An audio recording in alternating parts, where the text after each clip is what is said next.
Buenas noches.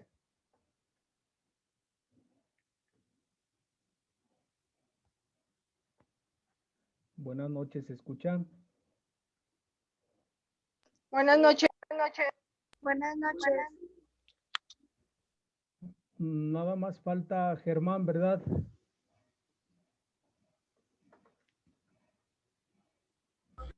Sí. Bueno, vamos a comenzar. El tema que nos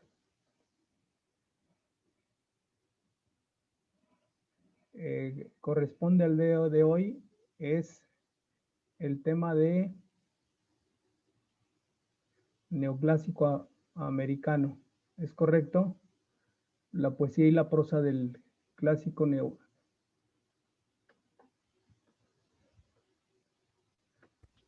Sí. A ver, platíquenme un poquito, ¿qué fue lo que encontraron?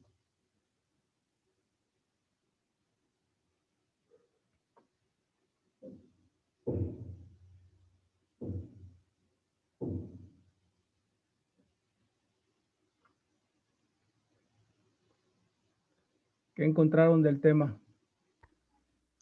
Yo tengo sobre el neoclasicismo, literatura neoclásica y la prosa neoclásica. A ver, nos platica un poquito, por favor. El neoclasicismo fue un movimiento estético típico de la Ilustración. El neoclasicismo sigue dos principios básicos: la armonía y el equilibrio. Se revaloriza el arte clásico. Literatura neoclásica. Seguía cuatro principios básicos: la creación de la literatura, dirigida por la razón. El estilo era claro y adecuado. Los autores debían ajustarse al estilo del grecolatino. Tenían intenciones didácticas. A finales del siglo, los autores, algunos, se rebelaron contra las normas del antiguo régimen y anteponen sus sentimientos por encima de la razón. A partir de este movimiento empieza el prerromanticismo. Durante la época surgen tres corrientes: el posbarroco, el neoclasicismo y el prerromanticismo. El posbarroco sigue las características del barroco.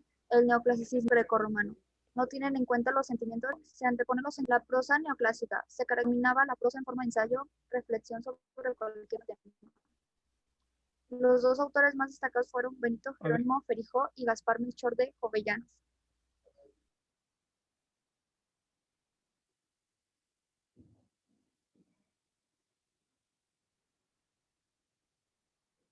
¿Algo más?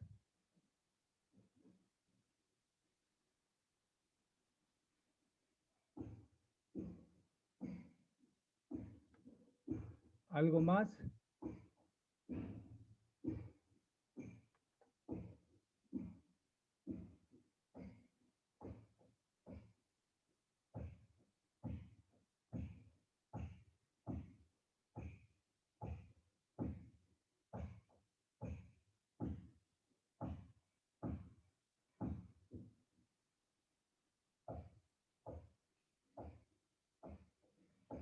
¿Algo más?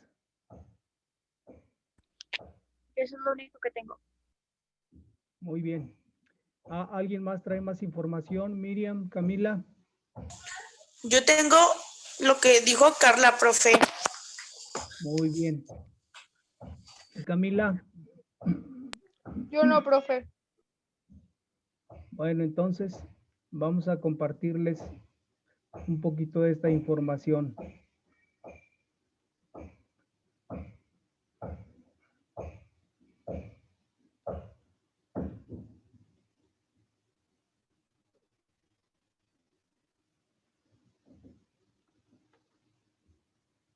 ¿Se alcanza a apreciar la imagen?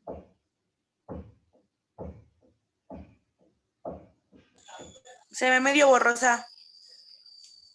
Se ve media borrosa. Sí. ¿Ya se ve mejor?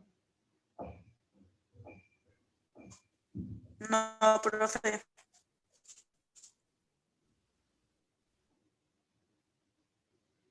La imagen se ve media borrosa. Sí, A ver, ¿se ve mejor? sí, ya se ve mejor. Sí.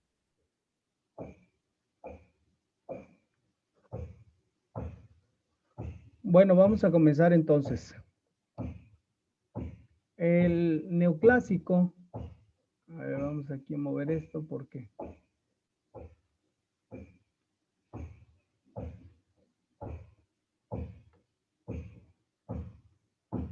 vamos arriba mejor.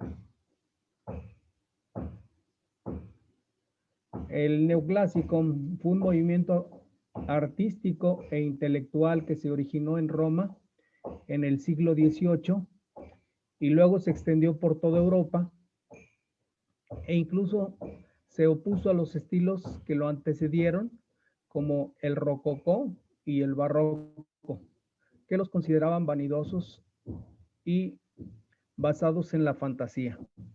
Explico esta parte. Es decir, no es un movimiento que esté en contra, es un movimiento simplemente que va a buscar el equilibrio entre lo que es la elegancia, la discreción con lo que es exagerado, como es el caso del barroco. Acuérdense que el barroco está caracterizado por tener un exceso de imágenes. Entonces, estas imágenes, incluso en las fachadas, ponían demasiados relieves. Esto lo vimos en la clase anterior.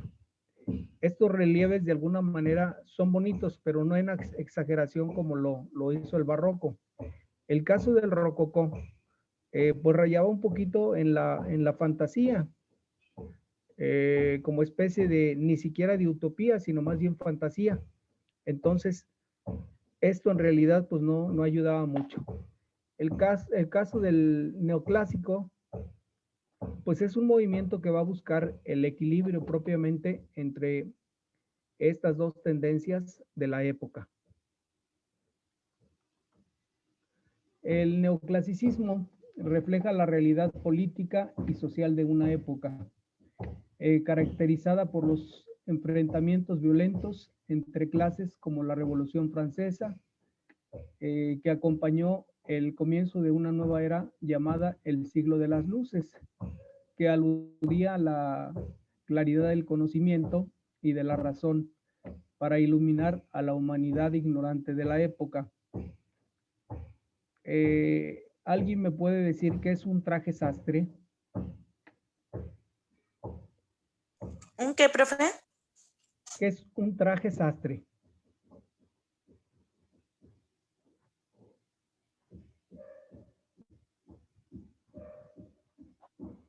Bueno, ¿qué es un traje clásico?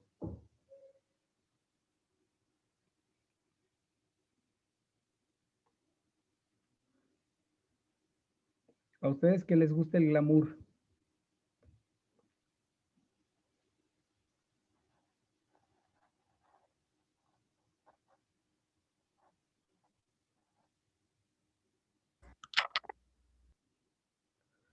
¿Qué es lo clásico?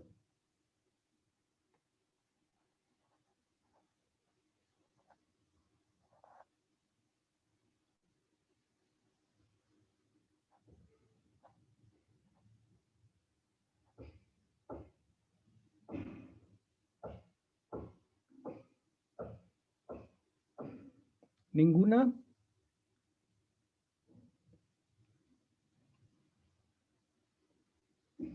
¿Sí se está escuchando?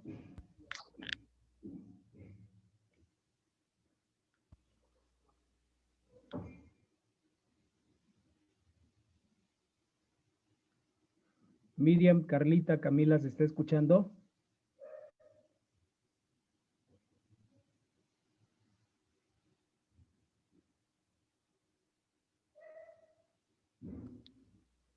Sí. Sí, profe. Entonces, ¿qué es el clásico?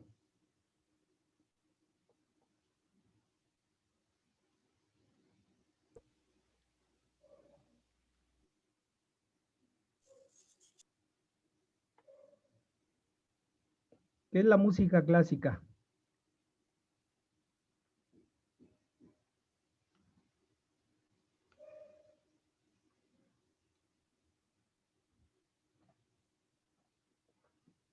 ¿No tienen la respuesta? No, profe. Bueno, lo clásico generalmente en el varón es un pantalón de vestir, una camisa de vestir, algún saco o alguna corbata. El caso de la mujer también es un pantalón de vestir, pero sastre, con alguna blusa elegante que no raye en la indiscreción, sino por el contrario, que sea una blusa discreta, pero que sea elegante, que haga de alguna manera combinación. Esa es la ropa clásica. Es una ropa que nunca ha pasado de moda y que a la fecha pues no ha pasado como tal. Todavía cuando invitan a las personas como decanes, suelen pedirles este tipo de vestimenta para la presentación. ¿De acuerdo? Entonces, en este caso, el neoclasicismo trató de ser sin caer en la exageración, pero tampoco sin caer en el pasar desapercibido, es decir, buscar el equilibrio propiamente. De aquí el periodo del neoclasicismo resultó la transición del antiguo régimen hacia un nuevo basado en la difusión del conocimiento desde la ciencia y la razón. A comienzos del siglo XIX y ante la caída de Napoleón Bonaparte en 1815, el movimiento neoclásico dio lugar al romanticismo, que perdura hasta el siglo XX y se basó en las emociones, la individualidad y la libertad. Esto que acabamos de comentar precisamente es lo que va a dar origen al neoclasicismo, no como en contra del barroco y del rococó, sino simplemente como una expresión diferente, una expresión más equilibrada, una expresión más discreta, pero a la vez elegante y con presencia.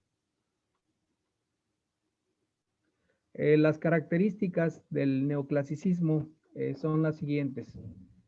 Primera característica, las obras neoclásicas eran serias, con moderado énfasis en las emociones y creadas desde la simplicidad de la técnica, mediante representaciones precisas, tanto en el detalle de los rostros como de los escenarios, y actitudes verosímiles. Las obras expresaban situaciones de la sociedad de la época.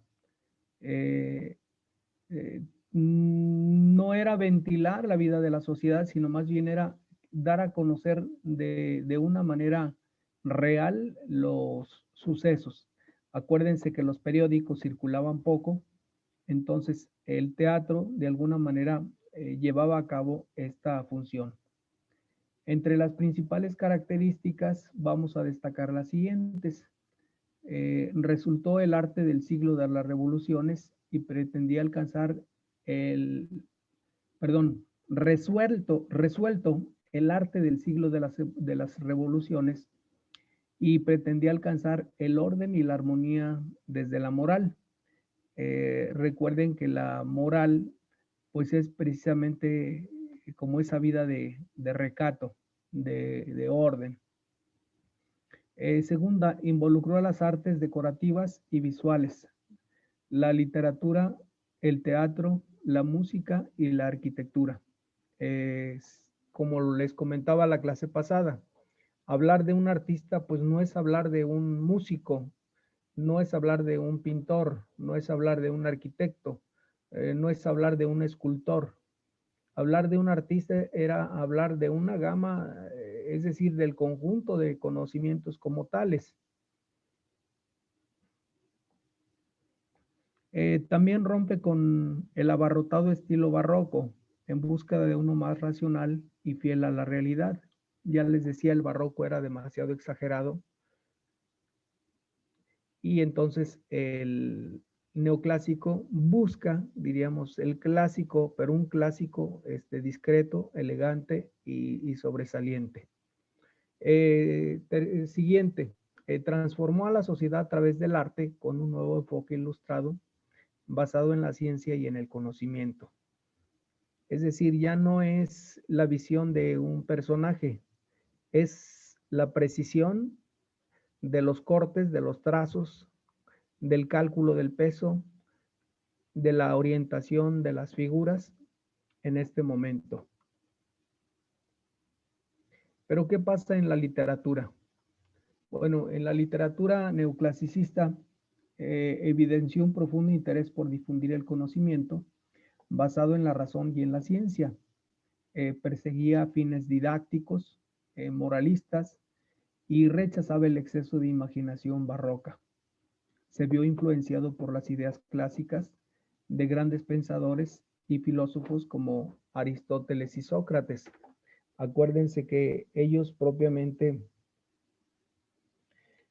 se establecen en un racionalismo y el arte, bueno, pues no puede ser solamente racionalista, también tiene que haber parte de esa inspiración del autor o del artista. Entre las obras literarias neoclásicas surge el ensayo como un género para divulgar las ideas basadas en la razón. La enciclopedia, por su parte, surge como un nuevo género para difundir el conocimiento humano en general. Y la fábula, que tiene como fin dejar una enseñanza o moraleja. Vamos con la primera. El caso de la enciclopedia.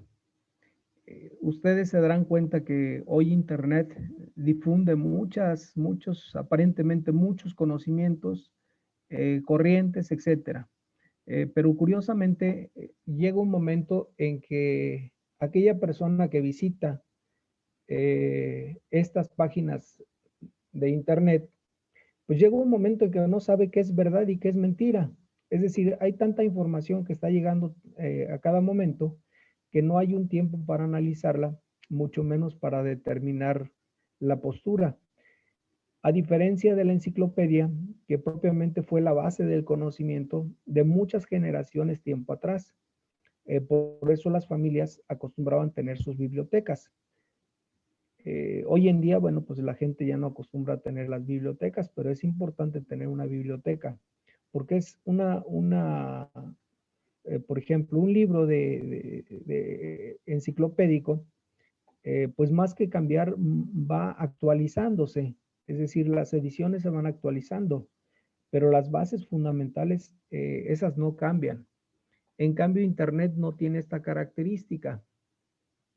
Por eso se va a fundamentar en el racionalismo. Entre las obras del neoclásico surge el ensayo, como lo dije, la enciclopedia y por último, la fábula. Bueno, acuérdense que la fábula tiene como característica los animales y los animales a través de una narrativa siempre nos enseñan algo. Entonces, por eso, dentro de la literatura se va a recurrir con frecuencia a la fábula, porque todas presentan una enseñanza o una moraleja. Entre los principales representantes de la literatura van a destacar Alexander Pope, Samuel Johnson, Jean de La Fontaine, Jean-Baptiste Poquelin, Pierre Corneille, Jean Racine, entre otros. El caso de la arquitectura también, el neoclásico va a presentar trazos muy elegantes, pero a su vez muy discretos, no tan exagerados en relieves como el caso del barroco. Si ustedes se fijan en esta imagen, pues las figuras son muy discretas y realmente se aprecia la belleza del edificio. La arquitectura neoclásica se caracteriza por la grandeza en su escala y el uso de columnas.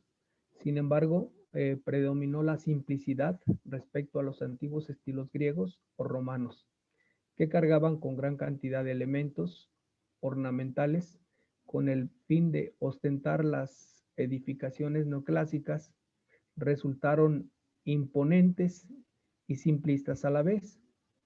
El estilo neoclasicista resultó muy popular en la arquitectura de Europa y de Estados Unidos, especialmente con las edificaciones consideradas íconos como el Arco del Triunfo de París, la Puerta de Brandenburgo de Alemania, el Capitolio de Washington y la Basílica de Baltimore de Maryland en Estados Unidos.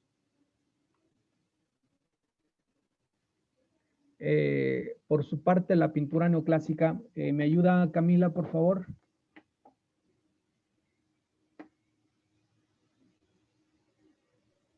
Las obras neoclásicas presentaban líneas limpias y perfectas, que evitaban evidenciar el trazo del pincel.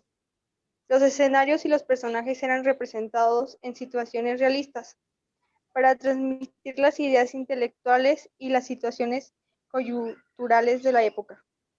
La pintura neoclasicista buscó diferenciarse de los estilos que la antecedieron, como el rococó, que se caracterizó por la opulencia, elegancia y el uso de colores intensos, y el barroco, que resultaba ostentoso, tenebroso y oscuro. Tanto el arte rococó como el barroco aludían a situaciones fantasiosas y a diosas desnudas. Las palabras neoclasicistas, sin renunciar a los desnudos, se opusieron a ese arte utópico y se descartaron por representar la realidad.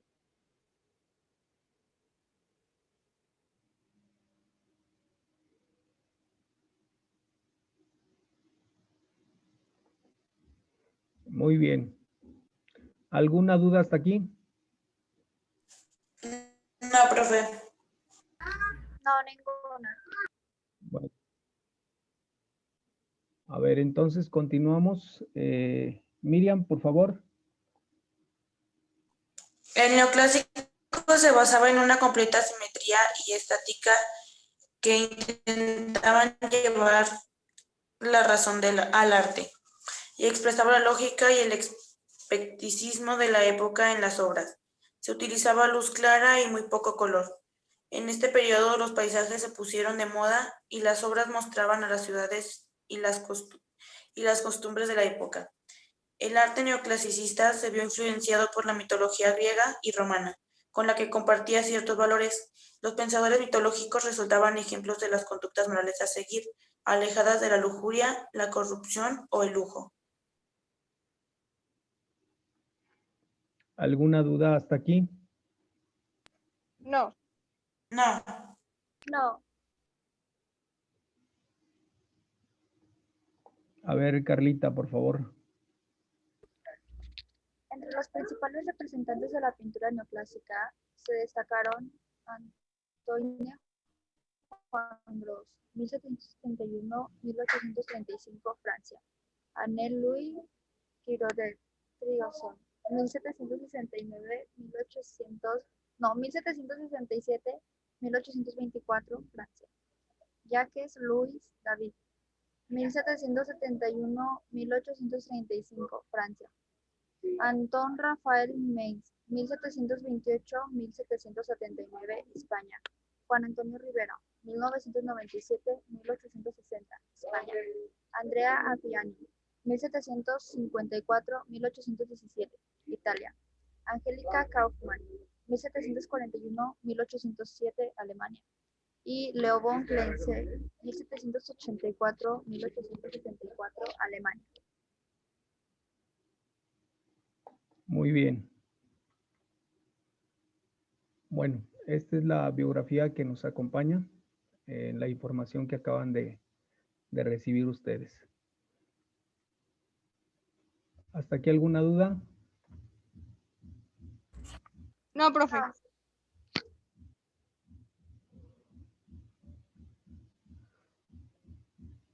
Eh, bueno, por mi parte es todo lo que vamos a ver hoy. Nos vemos la próxima clase, que es el próximo martes. ¿Alguien le gustaría exponernos el tema?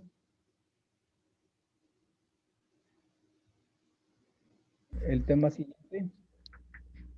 ¿Cómo que exponer? El tema que viene. Sí, o sea, ¿cómo que exponerlo? O sea, leer lo que investigamos. Sí, que nos expongan de manera un poquito más amplia el tema. Nada más le recuerdo que se les pidió que hicieran una lectura de alguna de las obras. Acuérdense que al final van a presentar un ensayo. Entonces es importante que ya vayan leyendo. Espero que la próxima semana ya tengan la obra elegida, porque el tiempo está muy rápido. Ya enseguida tenemos ahorita propiamente a mediados de principios de noviembre, tenemos el segundo parcial e inmediatamente los primeros de diciembre tenemos el final. Entonces, si es necesario que elijan la obra, yo anoto la obra que van a leer dentro de todas las que se les propusieron al principio, para que no se vean carrereadas al final. ¿Alguien ya escogió su obra o ni siquiera se acordaban?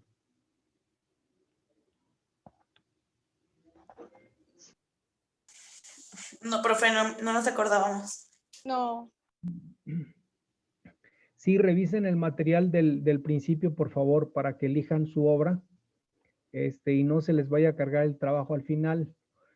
Acuérdense que el análisis literario que van a hacer ustedes de la obra va a ser su examen final.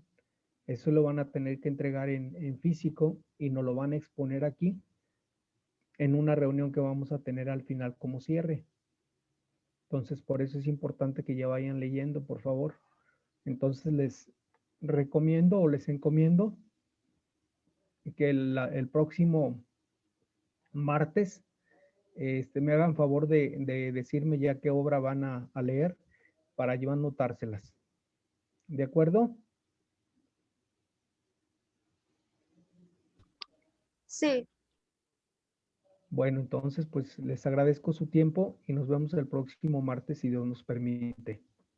Que pasen un bonito fin de semana y bueno, pues disfruten el descanso, que yo me imagino que bien merecido se lo tienen después del trabajo. ¿Trabajan las tres o nada más Camila?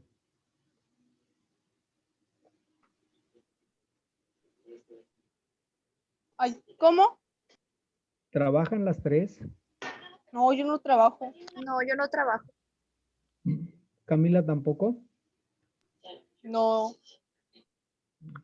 Bueno, de todas maneras estarán cansadas de las actividades de la semana. Así es que descansen mucho y nos vemos el próximo martes. Entonces, ¿quién se anota?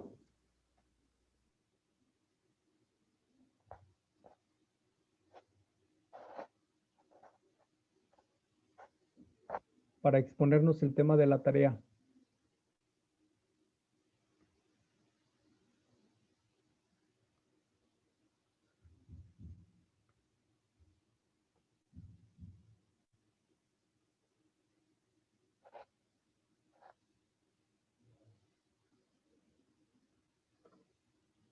O entre las tres lo desarrollan.